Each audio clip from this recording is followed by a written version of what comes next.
नमस्कार, स्वागत है आपका जनगण मन 24/7 पर, जो कि मेरा यूट्यूब चैनल है। आप उसे लाइक करें, सब्सक्राइब करें और लगातार इस चैनल के साथ बहुत सारे व्यूअर्स एंगेज कर रहे हैं, तो वो मुझे बहुत अच्छा लग रहा है देखकर, क्योंकि उससे मनोबल बढ़ता है और काम करने की एक ऊर्जा भी मिलती है कि लोग आपके कार्यक्रमों को देख रहे हैं और आप पसंद कर रहे हैं कि जिस तरीके का डिस्कशन, जिस तरीके का डिबेट या इंटरव्यू मैं आपके लिए लेकर आती हूँ। आज बात करते हैं गौतम अडानी की, जिसको लेकर अब आपको याद होगा कि इस समय रिश्वतखोरी की जो साजिश है, उसका पूरा जो आरोप गौतम अडानी पर लगा है, तो उस पर कल एमईए यानी कि विदेश मंत्रालय ने रिएक्ट किया और मोदी सरकार की ये पहला ऑफिशियल यानी कि आधिकारिक रिएक्शन मोदी सरकार की तरफ से आ रहा है, जिसमें कि एमईए के प्रवक्ता रणधीर जायसवाल, तो उन्होंने क्या कहा है, मैं एग्जैक्टली कोट करके आपको बताती हूँ। उन्होंने कहा है कि निजी व्यक्तियों और निजी संस्थाओं और अमेरिकी न्याय विभाग से जुड़ा हुआ ये कानूनी मामला है और रणधीर जायसवाल ने यह भी कहा है कि भारत सरकार को इस मामले के बारे में पहले से कोई सूचित नहीं किया गया था और ना ही उसे समन या गिरफ्तारी वारंट देने का कोई अनुरोध प्राप्त हुआ है। साथ में उन्होंने क्या कहा, और रणधीर जायसवाल ने यह भी कहा कि जाहिर तौर पर ऐसे मामलों में स्थापित प्रक्रियाएं और कानूनी रास्ते हैं जिनका हमारा मानना है कि पालन किया जाएगा। हमें इस मुद्दे पर पहले से सूचित नहीं किया गया है। इस मामले पर अमेरिका के साथ कोई बातचीत नहीं हुई है। साथ में उन्होंने ये भी कहा कि एक ऐसा मामला है जो निजी व्यक्तियों और निजी संस्थाओं से संबंधित है। भारत सरकार, हम इस समय किसी भी तरह से कानूनी रूप से इसका हिस्सा नहीं है। हम इसे अमेरिकी न्याय विभाग और निजी व्यक्तियों और संस्थाओं के बीच के मामले के रूप में देखते हैं। सवाल ये उठता है कि अगर इस तरीके की प्रतिक्रिया विदेश मंत्रालय दे रहा है, तो ऐसे में हम क्या माने? क्या अडानी से पल्ला झाड़ लिया है? अगर ये आधिकारिक रूप से सरकार इस बात को ये कह रही है कि उनका कोई लेना देना नहीं है, ये निजी व्यक्तियों और निजी संस्थाओं के बीच का मामला है, तो हम इसे क्या समझे? और कहीं ऐसा तो नहीं कि बोलने के लिए कुछ बोला जा रहा है और पर्दे के पीछे कुछ और मैनूवरिंग चल रही है। आज इसी को समझने की कोशिश करेंगे बहुत संक्षेप में। हमारे साथ दो वरिष्ठ मेहमान जुड़े हुए हैं। हमारे साथ अरुण अग्रवाल, जो कि सुप्रीम कोर्ट के वकील और एक्टिविस्ट हैं। अरुण अग्रवाल जी हमारे साथ हैं और हमारे साथ हिमांशु बयानी, जो कि स्वतंत्र पत्रकार हैं। हिमांशु, आपका भी स्वागत है। Thank you so much for joining both of you on Jangan Man. मैं अरुण जी से इस चर्चा को शुरू करूंगी कि अरुण जी, विदेश मंत्रालय ने एक तरीके से अपना पल्ला झाड़ लिया है और ये कहना कि ये निजी व्यक्तियों और निजी संस्थाओं का मामला है, इसको आप कैसे देखते हैं सर? जी। नहीं, इस पर तो जयराम रमेश ने भी चुटकी ली कि आप जो है खुद ही उसमें कैसे अपने को इन्वेस्टिगेट करोगे, है ना? तो आप इसके परे हो। लेकिन मोर सीरियस नोट, जो सरकार का रवैया है, इसके अलावा और कोई रवैया नहीं हो सकता है। क्योंकि देखिए, चार्जेस हैं अडानी के ऊपर। अडानी ने 2 बिलियन वहां पे कर्जा लिया और 1 बिलियन की सिक्योरिटीज दी। तो ये जो 12 गीगावाट का जो ये था, उसमें 3 गीगावाट जो है अजूरे का था और 9 गीगावाट इनका था। तो जब कोई उसको लेने के लिए नहीं तैयार था और घूस देने की बात आई, तो इसमें मैं बताता हूं कि वो दूसरी पार्टी है, वो करीब करीब बहुत हद तक वो उससे बचना चाहिए और पकड़ा गई। और सारा जो है काला कारनामा अडानी ग्रुप का है। तब उन्होंने कहा कि ये जो हमने आंध्र गवर्नमेंट को जो पैसे दिए हैं 9 गीगावाट के उसके सप्लाई के लिए, तो उसके अंदर में आप उस घूस का पोर्शन मुझको दीजिए। तो उसके तरह के 2-3 उन्होंने उसके ये बनाए कि कैसे वो घूस का पैसा इनको ये पेमेंट करेंगे, जो इन लोगों ने ऑलरेडी वहां पर कमिट कर चुका था। तो एक था कि जॉइंट वेंचर बनाएंगे, दूसरा था कि उनको डायरेक्टली कैश दे देंगे, तीसरा अंत में जो तय हुआ कि 3 गीगावाट में से 2.3 गीगावाट ये जो है सरेंडर कर देंगे सिक्की को, जिसको कि अडानी ले लेंगे। तो ये हो गया कि उस घूस का पैसा भी ये ले लेते और उसकी कमाई भी ये ले लेते, और उसके बाद वो 7 मिलियन का और पैसा देके 650 मेगावाट जो बच गया था उसको ये लेके रखेंगे।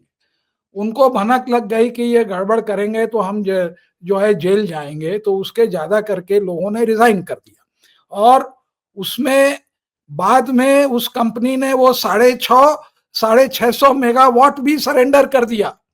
मतलब कि जो 3 गीगावाट उनको अलॉट हुआ था, उसमें 2.3 गीगावाट घूस के बदले इन्होंने अडानी को दिए, और 650 गीगावाट में जिसमें घूस देना बाकी था उसको भी कहा कि हम नहीं करेंगे।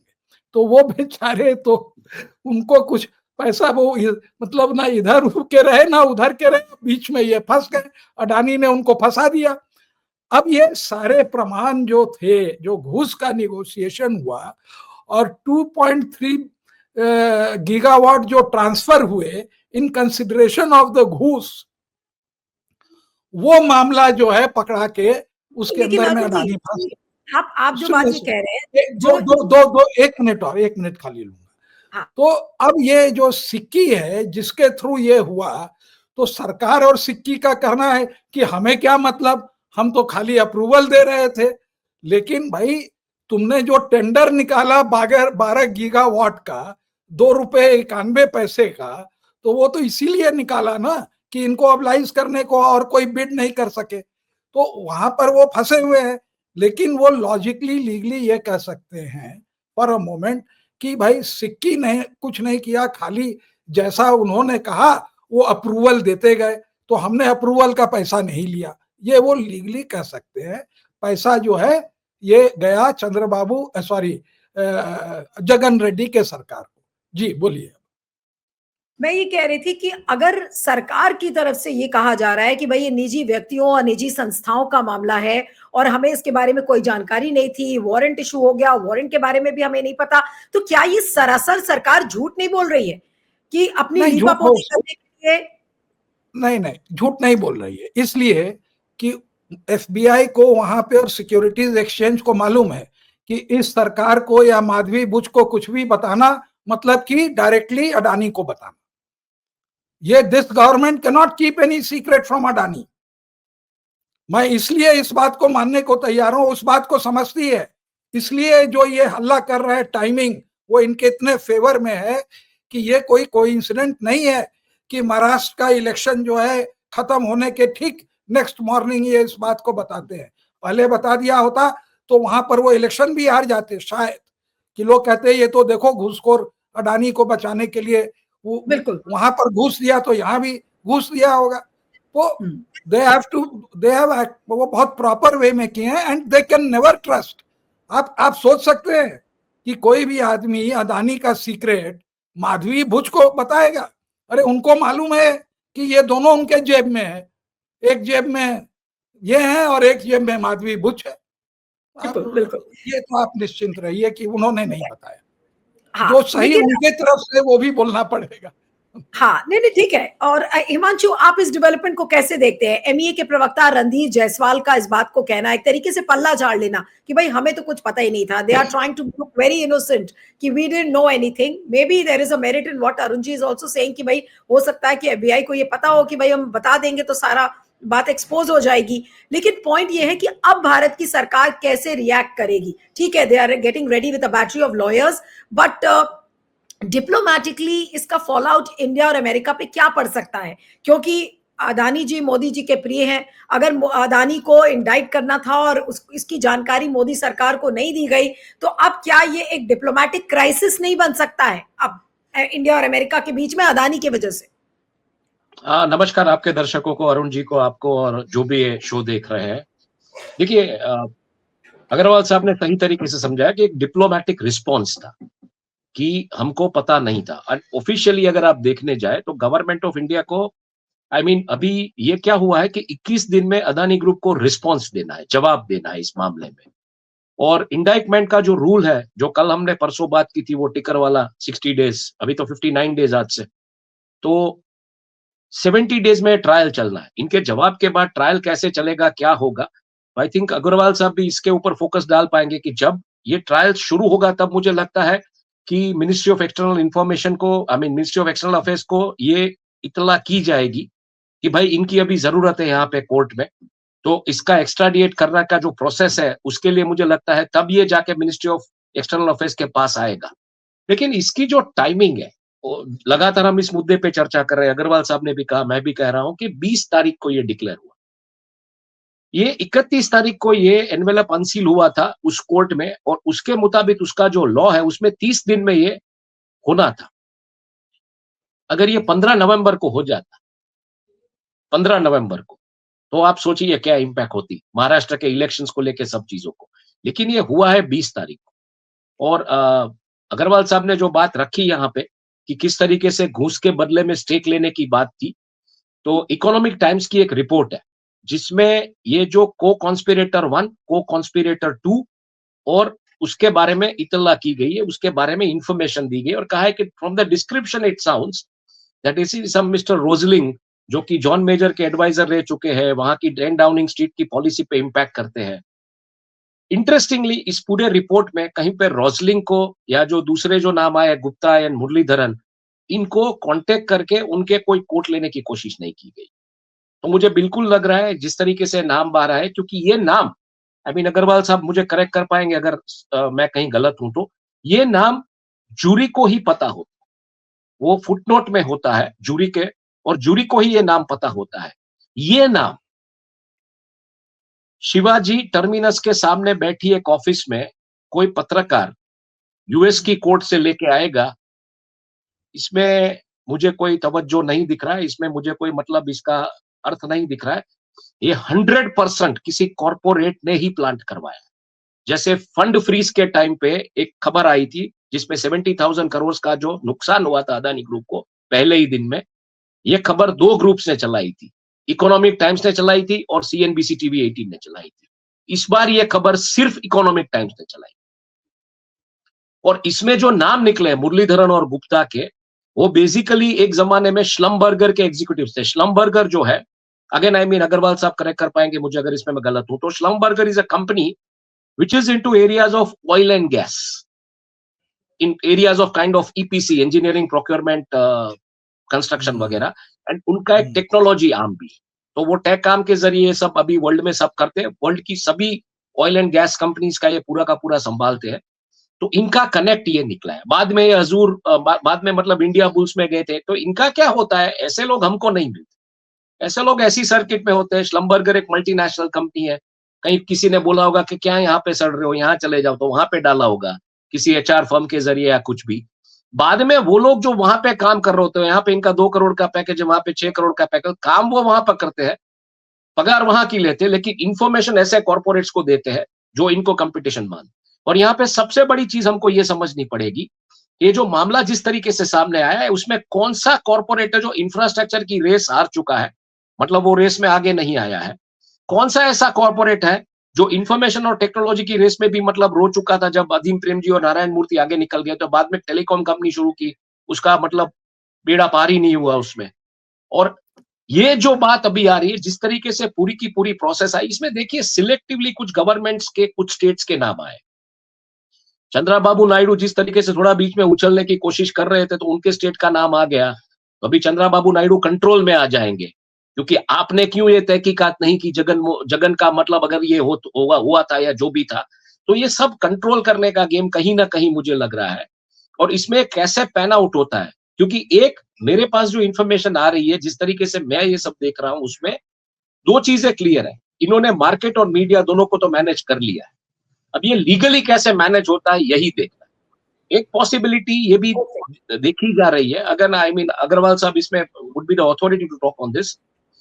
one of the very prestigious old legal firm, Amarchand Mangaldas इनके रिश्तेदार, इनके समधी है, श्रॉफ फैमिली की बेटी करण अदानी के साथ बिहाई है, तो डेफिनेटली वहां से भी मतलब इनपुट्स वगैरह लिए जा रहे हैं, ऐसी बात है। और एक पॉसिबिलिटी ये भी एक्सप्लोर की जा रही है कि क्या वीडियो कॉन्फ्रेंसिंग के जरिए यहां से ये लोग जुड़ सकते हैं, तो उनके एक्स्ट्राडिशन की बात ना हो। ये चीजें अंदर से मुझे कुछ ऐसे लोगों ने कही है। हालांकि मैंने जैसे कहा कि वो जो शांतिग्राम में अदानी का हेडक्वार्टर है, दैट इज हम बिजनेस के पत्रकार लोग तो यहाँ पे गुजरात में उसको रिपब्लिक ऑफ अदानी बोलते हैं, क्योंकि उसमें परिंदा भी पर नहीं मार सकता है। लेकिन कुछ खबरें मेरे पास जो आई है वो ये है, कॉन्स्टेंटली हर एक डिजिटल प्लेटफॉर्म इस बात को लेकर चर्चा चल रही है कि उनके एक्सट्रेडिशन की not only चर्चा, there is a 24/7 war room which is monitoring this constantly, and from Hindenburg they have learned the lesson to at least manage the media. At least Hindenburg के बाद उन्होंने ये सबक सीखा है कि मीडिया और मार्केट को आपको कैसे मैनेज करना है, वो ये कर रहे हैं। अभी बाकी का चीजें कैसी होगी। दूसरी, इंफ्रास्ट्रक्चर के एरिया में अगर आप देखेंगे तो कल मैं एक डॉक्यूमेंट्री देख रहा था, चैनल न्यूज एशिया की, बहुत ही अच्छी डॉक्यूमेंट्री बनाई है। इन्होंने ये कहा है कि जिस तरीके से सर ने कहा अमेरिका में ऋण लेना, ये सब अमेरिकन वो जो भी है, अमेरिका से अब पूरी की पूरी मिडिल ईस्ट की जो हेगेमोनी थी उसकी उस जमाने से, वहां से ये लोग शिफ्ट हो रहे हैं, क्योंकि ये जो वॉर्स हुई है सीरिया में जिस तरीके से हुआ, और अमेरिका खुद एक फ्यूल डिपेंडेंट इकोनॉमी हुई, तो उनको अभी ये फ्यूल फील्ड वाले कंट्रीज की जरूरत नहीं है। तो वहां से जिस तरीके से ये लोग अभी अब ये बेचेंगे कहां पे अपना तेल, तो they have move towards China and India. Oman को लेकर पूरी एक बात रखी गई थी, जहां पे जिंदल स्टील का एक बहुत बड़ा प्रोजेक्ट आ रहा है, ग्रीन स्टील का, अदानी का पोर्ट का प्रोजेक्ट ओमान में आ रहा है। इन सब मुद्दों पे उसमें बात रखी गई थी। और दूसरा, कल मैंने देखा द हिंदू के सुहासिनी हैदर का एक पूरा का पूरा इसके ऊपर की इसका क्या इंपैक्ट हो सकता है डिप्लोमेटिक रिलेशंस पे। तो जो क्लाइमेट चेंज को लेके जो सब्सिडीज मिल रही है, ये सोलर पावर प्लांट्स वगैरह को, उसमें समस्या आ सकती है। यूएस जो दे रहा है या वर्ल्ड बैंक्स दे रही है, क्योंकि इस चीज के बाद यहां पे ये समस्या आ सकती है। तो ये सब मुद्दों को नजर रखते हुए मिनिस्ट्री ऑफ एक्सटर्नल अफेयर्स अभी आने वाले दिनों में किस तरीके से इसको लेगा। वीडियो कॉन्फ्रेंसिंग की जो मैंने बात की कि वीडियो कॉन्फ्रेंसिंग के जरिए क्या ये पॉसिबिलिटी, उसके ऊपर भी लीगली सब एक्सप्लोर किया जा रहा है। Corrupt practices law, foreign corrupt practices law 1977 के जो एक्ट्स एंड सेक्शंस है, उसमें कहीं ना कहीं लूपहोल्स ढूंढे जा रहे हैं लीगली। क्योंकि ये मामला क्या हुआ है, अग्रवाल साहब इसके ऊपर बिल्कुल बोल पाएंगे कि ये आरोपनामा है, इसका जवाब मांगा गया, और बाद में जब ये ट्रायल में जाएगा तो वकीलों के बीच दलीलें होंगी। अगर वीडियो कॉन्फ्रेंसिंग से ये लोग जुड़ते हैं तो, या वहां पे फिजिकली जाते हैं, जो भी होता है, तो हमको मुझे लगता है इन सब मुद्दों के ऊपर नजर रखनी पड़ेगी और उसमें ये कैसे पैन आउट होता है। हालांकि ये कहा जाता है कि वहां का जो स्ट्राइक रेट है वो 90 to 95% के आसपास है, कन्विक्शन रेट जो है वहां की यूएस कोर्ट्स का और खास करके डिपार्टमेंट ऑफ जस्टिस का। तो इस मामले में 4% हमारा है, 96% वहां होता है, हमारे यहाँ 4% होता है। हाँ, हमारे वो मैं बतौर पत्रकार बोलूंगा तो मेरे ऊपर कोर्ट, कंटेम्प्ट ऑफ कोर्ट हो जाएगा। आप बतौर वकील बोल सकते हैं। नहीं, ये जो है कपिल सिब्बल वगैरह सब वो कहते ही रहते हैं कोर्ट में कि देखिए जेल भेज दिया, इनका स्ट्राइक रेट 96। मेरा अलग अनुभव है, क्योंकि मैं as a business journalist legal side में मैं कॉर्पोरेट टैक्सेशन, कंपनी लॉ और कॉर्पोरेट लॉ के जजमेंट्स वगैरह के ऊपर भी काम करता हूं। तो मेरा तो ये अनुभव है कि हार्डली 10 में से एक आध केस में appeal of revenue is allowed, बाकी तो appeal of revenue is rejected, इम्प्यूज order is rejected and appeal of appellant is ही अलाउड होता है। तो कन्विक्शन रेट वहां पे तो 10% से भी ज्यादा है, कम है। सॉरी आई थोड़ा सा कम है। मैं अरुण जी के पास आती हूँ अंतिम टिप्पणी के लिए इस पूरे केस में कि अब एपी ने एक तरीके से अगर हाथ खड़े कर दिए हैं, तो अरुण जी क्या कहेंगे? जी नहीं, मैं 2-3 चीज बहुत शॉर्ट में बताता हूँ। पहली बात कि उनको 70 दिन है, लेकिन ट्रंप को आने के लिए 50 दिन है। तो वो जो है उनको 20 दिन ट्रंप के आने के बाद मिलता है, मैनिपुलेट करने के बाद। इसके पहले ये इनको मालूम होगा कि जो सिक्योरिटीज एक्सचेंज बोर्ड के जो प्रोसिक्यूटर थे, बहुत नामी, प्रीत बरारा का जो रुतबा था, इंडिया के ओरिजिन के थे, जो रुतबा था, और खुद भी मल्टी मिलियनर थे, उनके रिश्तेदार वगैरह। तो उसको ट्रंप ने कॉल किया और उसने रिफ्यूज कर दिया, एंड देन ही रिजाइन्ड। तो Trump, he has got 20 days to manipulate Trump, और आप मानिएगा कि ये शायद मैनिपुलेट करके हमारे को लुटा देंगे। मतलब कि ट्रंप कंसेशन मांगेंगे कि उसको छुड़ा रहे हैं, तो उसको छुड़ाने के लिए तुम क्या दोगे? तो ये तो पहले ही कर चुका है कि सर मैं आपके यहाँ 10 बिलियन लगाने को तैयार हूँ, 20,000 को नौकरी देने को तैयार हूँ, बचाया जाए। तो ऑलरेडी ये प्लेज कर सका है, तो ट्रंप हट 10 बिलियन नहीं 20 बिलियन दो। तो ये जो हमारा नुकसान होने वाला है उस बार्गेनिंग में, तो बचेंगे तो हम मरेंगे, दैट इज ऑल। ओके, आपने कहा कि बचेंगे तो हम, अदानी मैं यहाँ पे रखना चाहूंगा। हाँ, अदानी बचेंगे तो हम मरेंगे। जी एक बात यहाँ पे मैं रखना चाहूंगा, एक बात मैं यहाँ पे रखना चाहूंगा, आखिरी बात।